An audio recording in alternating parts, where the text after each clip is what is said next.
Halo, halo, apa kabar Anda semua? Semoga selalu dalam keadaan sehat walafiat, tetap semangat. Kita ketemu di akhir pekan ini. Udaranya cukup sejuk di beberapa daerah. Saya lihat ini, lihat ramalan cuacanya pada hujan begitu ya. Tapi saya kira tetap tidak menyejukkan suasana politik menjelang Pilpres ya, Bung Rocky ya. Ya, karena di mana-mana ada potensi badai. Oh, badai politik ya. Badai politik, badai penafsiran hukum, Hmm. badai cawe-cawe masih berlangsung.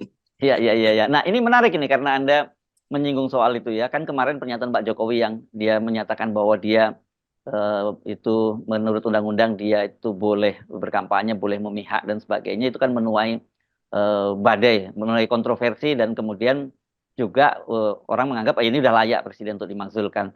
Dan rupanya Presiden Jokowi kemudian merasa perlu menjelaskan. Tidak cukup hanya staf khusus yang membantahnya, Bung Rocky yang meluruskan Pak Jokowi meluruskan. Nah, ini coba kita simak dulu ya pidato apa penjelasannya. Ini menarik ini, Bung Rocky.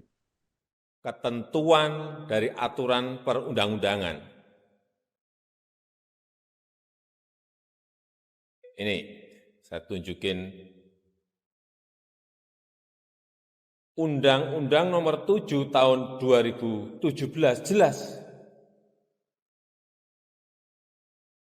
menyampaikan di pasal 299 bahwa Presiden dan Wakil Presiden mempunyai hak melaksanakan kampanye. Jelas. Jadi yang saya sampaikan ketentuan mengenai undang-undang pemilu. Jangan ditarik kemana-mana. Ya. Kemudian juga pasal 281 juga jelas bahwa kampanye pemilu yang mengikut sertakan Presiden, Wakil Presiden harus memenuhi ketentuan. Tidak menggunakan fasilitas dalam jabatan kecuali fasilitas pengamanan. Dan menjalani cuti di luar tanggungan negara. Udah jelas semuanya kok. Sekali lagi, jangan ditarik kemana-mana. Jangan diinterpretasikan kemana-mana. Saya hanya menyampaikan ketentuan aturan perundang-undangan karena ditanya. Ya, terima kasih. Oh, ini kalau lihat tadi serius itu ya karena beliau sampai disiapkan apa karton besar gitu mengenai undang-undangnya. Yang dia menyatakan dan konteksnya ditanya kata dia jangan ditarik kemana-mana kata presiden begitu. Kita lihat apa sebetulnya wajah Presiden Jokowi itu keinginan untuk mencari pembenaran. Jadi pasti ini rapat agak panjang, ada Muldoko di situ, ada macam-macam di situ. Lalu dia minta supaya dicarain tuh dibikin apa namanya board cardnya itu tuh supaya bisa dipamerkan ke publik. Iya, tapi orang mengerti bahwa presiden mencari pembenaran terhadap ucapannya tuh.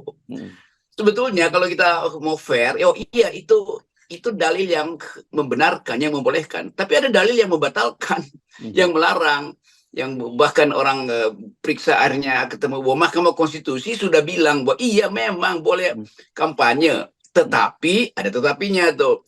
Itu sama seperti orang kalau pergi ke arah warung buncit di situ. Lalu ada putaran, ya itu tanda putaran, kecuali metro mini nggak boleh muter di situ. Jadi Jokowi cuma lihat tanda U-turn-nya, dia nggak baca bahwa kecuali metro mini nggak boleh Iya, muter di iya, situ. iya, Itu iya. dasarnya kan. Oh, Yang yang Mahkamah Anda Konstitusi, maksud Mahkamah Konstitusi yang tidak boleh ada hubungan darah itu maksudnya ya, Bung Rocky ya? iya, Iya, iya, iya. kan itu yang tidak boleh, boleh aja, tetapi kecuali presiden punya hubungan darah, bahkan disebutin sampai cucunya tuh, sampai ada 3 turunan. Jadi Jokowi cuma cari yang membolehkan, bukan yang melarang dia tuh. Itu konyolnya tuh. Dan konyolnya itu kemudian ya udah jadi oleh-oleh orang lagi tuh. Anda bisa nggak membaca undang-undang? Bahwa undang-undang itu ada cara membacanya itu, semacam cross fertilization itu, supaya tidak terlihat bahwa Anda hanya memilih sesuatu yang mengenakan Anda. Kan undang-undang didesain untuk menghalangi dan untuk membolehkan. Nah, bagian menghalangi itu dia nggak peduli. Padahal udah dilarang U-turn di situ tuh, masih bandel juga di Petro Mini ini. Ini analoginya menarik ini. Memang boleh boleh boleh berputar kecuali Metro Mini gitu ya. Ini coba saya bacakan sedikit ya Bung Rocky. Ini kalau nggak salah ini emang menyebar luas di media sosial ini ya. Sumbernya disebutkan dari Mahkamah Konstitusi. Pasal 299 ayat 1 itu Undang-Undang Pemilu nih katanya ya, Bung Rocky ya, menjadi berbunyi begini. Ini norma barunya ya, Bung Rocky ya. Presiden dan Wakil Presiden mempunyai hak melaksanakan kampanye sepanjang tidak terikat hubungan keluarga, saudara atau semenda sampai derajat ketiga atau hubungan suami atau istri meskipun telah bercerai dengan pasangan calon anggota DPR, DPD, DPRD provinsi, DPRD kabupaten kota serta tidak memiliki potensi konflik kepentingan dengan tugas wewenang dan hak jabatan masing-masing. Clear ya, Bung Rocky ya sebenarnya. Ya, Pak Jokowi bisa sewa pakar hukum atau pakar linguistik lagi untuk bilang, ya yang dimaksud di situ adalah anak, bukan anak presiden. Kalau anak seseorang, yang dimaksud di situ adalah istri yang bahkan sudah bercerai. Apa saya mau bercerai dulu baru saya boleh. Jadi ngeyel-ngeyelan begitu kan. Tapi prinsipnya sama, yaitu Jokowi memang punya niat untuk membenamkan Indonesia ini ke dalam rawa-rawa demokrasi itu. Karena itu dia carikan sesuatu yang bisa membuat dia bahagia tuh. Oke, dia saksikan demokrasi tertenggelam itu atau terbenam sambil dia ngakak-ngakak sendiri kan. Padahal ngakak-ngakak dia itu juga ngakak-ngakakin orang tuh. Metro Mini jangan di situ tuh yutennya, dilarang di situ tuh. Kira-kira begitu tuh. Jadi bagian-bagian standar dari demokrasi dan negara hukum udah dilanggar. Nah, itu yang sering kita terangkan. Ya, Mahfud benar bahwa kalau Mahfud ada di kabinet, mungkin dia masih bisa bilang tuh, Pak Jokowi itu salah tuh, ini tafsirannya tuh. Tapi mungkin dia minta Muldoko, dan Muldoko carikan sesuatu yang mengenakan presiden kan. Kan tugas Pak Muldoko adalah membuat presiden merasa nyaman. Tetapi kenyamanan itu kan kenyamanan palsu tuh. Rakyat tahu bahwa Jokowi melanggar prinsip pertama, itu etika pejabat publik tuh yang tidak boleh ikut campur dan dengan segala macam apapun. Bahkan kalau dibolehkan, maka Jokowi bisa bilang, iya saya tahu itu dibolehkan, tapi saya mengerti bahwa etika itu nggak boleh. Saya punya kekuasaan, saya punya semua peralatan untuk mengarahkan Gibran, maka atas dasar prinsip kesopan santunan, saya nggak akan pakai ke hak saya untuk berkampanye misalnya. Apalagi MK udah bilang nggak boleh itu. Jadi ini hal konyol sebetulnya nih. Dan semua orang merasa ya udah kalau udah sampai di situ, ya artinya dia despot, dia tiran yang mau melanggar seluruh etika publik dan etika berdemokrasi itu. Apalagi hukum yang udah ditetapkan oleh Mahkamah Konstitusi itu, norma baru dibuat oleh Mahkamah Konstitusi, dianggap ya yang buat itu kan juga semenda dengan gue kan, karena ipar gue tuh, jadi gue bisa langgar. Ya. Dan ini yang lebih menarik lagi kan, dia kemudian ada kata-kata yang berikutnya sebenarnya, kalau toh itu misalnya katakan diperbolehkan serta tidak ada konflik of interest itu dengan tugas, wewenang dan hak jabatan masing-masing. Jadi sebenarnya masih ada lagi if-nya lagi loh, Bung Rocky. Katakan udah semua udah bener deh, semua benar-benar, tapi masih ada if-nya. Dan kita kemarin kan juga menyinggung soal TAP nomor 6 tahun 2001 ya, Bung Rocky, tentang etika kehidupan bernegara begitu. Ya, saya melihat cara-cara Jokowi, suruh pakar-pakar itu cari contoh di luar negeri dong, mana yang boleh. Lalu dia bilang, ya di sana boleh. Ya, ambil aja di Uganda itu, zaman Idi Amin itu. Satu keluarga itu dipelihara Idi Amin. Atau Jinping misalnya tuh, yang nempatin bahkan ponakannya jadi kepala kepolisian di sebuah daerah yang nggak terbaca orang.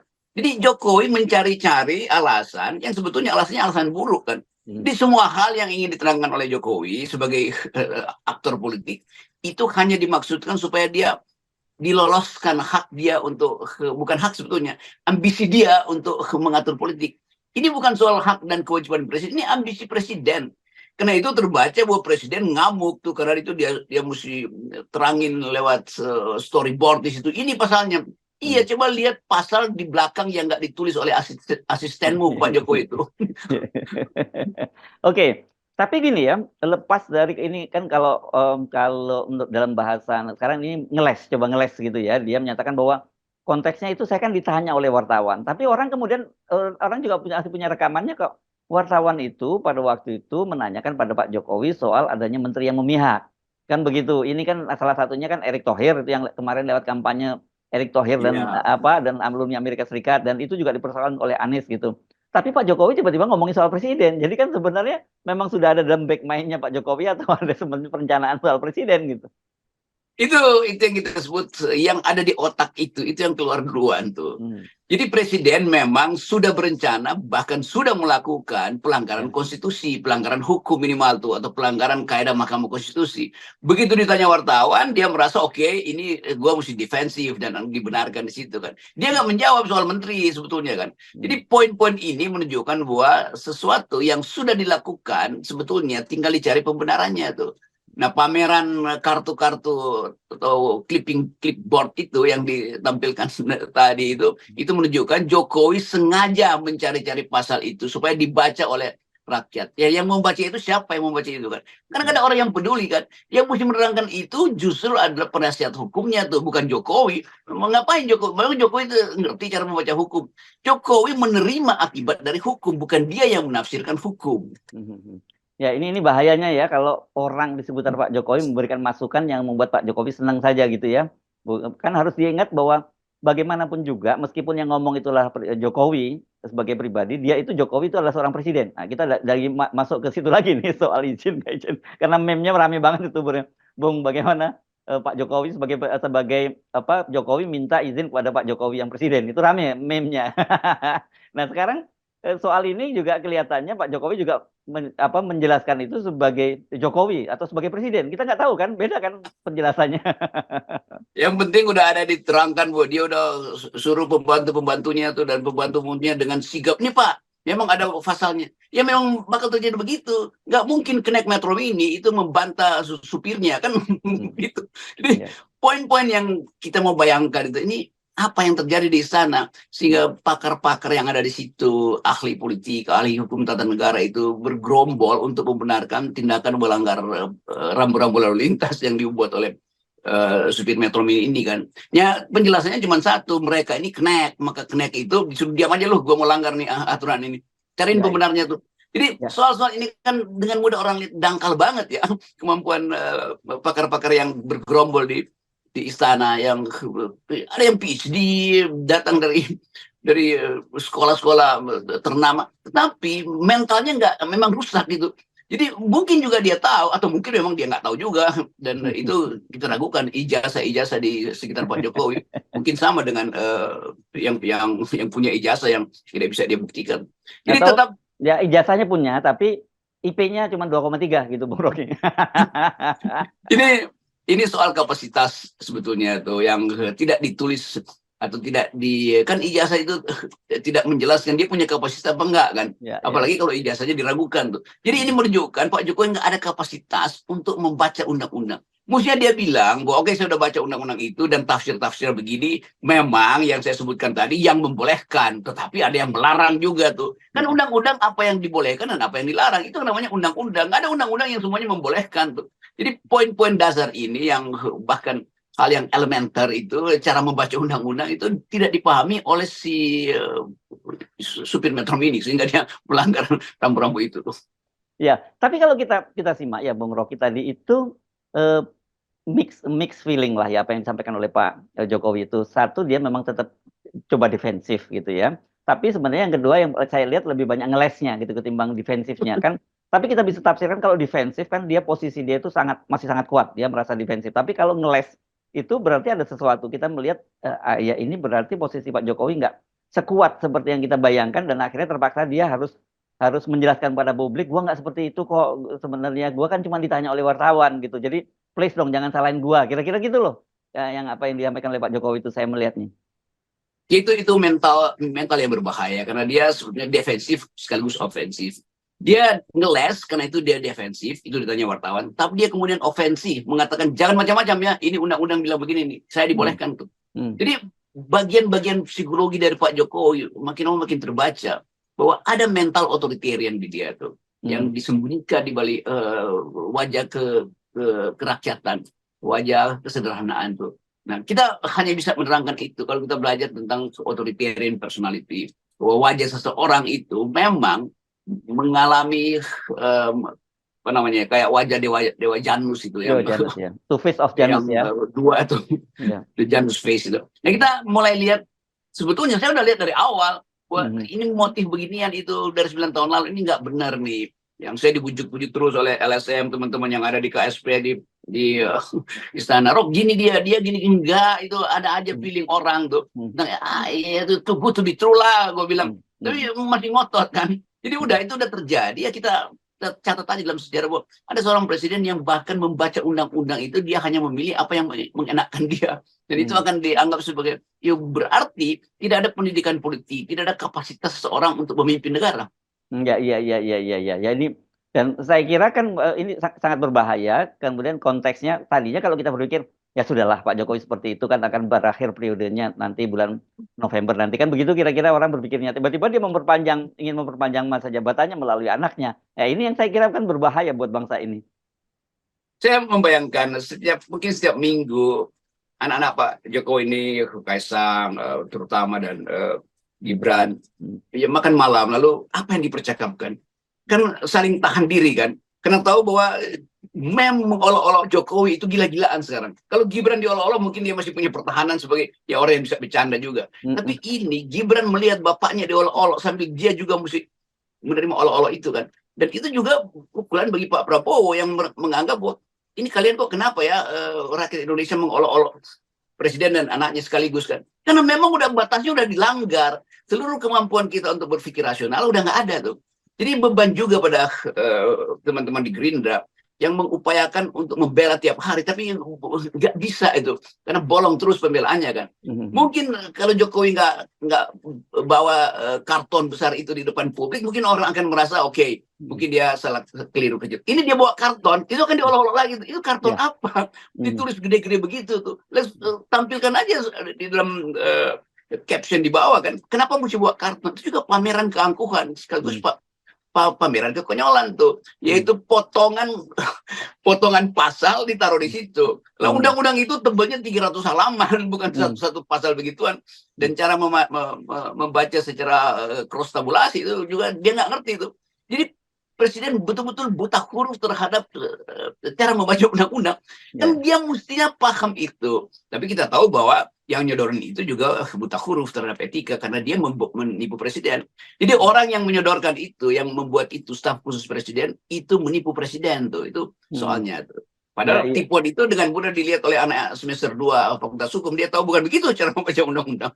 Ya. Tapi saya kira mungkin dia menipu, tapi menipunya ternyata juga disenangi oleh Pak Jokowi karena itu sebenarnya. Jadi mereka sebenarnya bukan hanya sekedar menipu, dia tahu bahwa maunya presiden ditipu dengan hal-hal yang menyenangkan itu gitu. Iya, orang yang paling tukang tipu memang kalau nggak bisa nipu orang lain, dia tipu dirinya sendiri juga kan, supaya dia puas tuh bahwa dia masih punya kemampuan menipu. Tetapi bukan itu yang kita inginkan tuh. Kita ingin lihat di ujung kemudian Pak Presiden itu dipulihkan semacam lilin kecil untuk ya Anda tuh presiden 9 tahun loh, masa di ujung Anda masih membela diri dengan cara konyol, bawa hukum yang Anda sendiri nggak ngerti kan. Itu juga disaksikan oleh keluarga beliau kan nggak mungkin keluarga Pak Jokowi semuanya setuju dengan perilaku Pak Jokowi. Ada aja yang merasa iya tapi keterlaluan lah itu membela diri dengan cara itu kan. Itu yang kita sebut sebagai wisdom dari rakyat Indonesia itu yang bahkan berupaya untuk menegur keluarga Semeda aja udah takut itu karena udah dahulu dia lihat buset dah Jokowi ngamuk masa dia bawa karton segede-gede baliho di depan wartawan kan itu bahaya betul itu. Iya. Kalau buat kita nggak perlu bawa karton-karton yang besar gitu. Kalau kita buat cukup begini ya, Bung Rocky ya, 0% aja ya. Yes.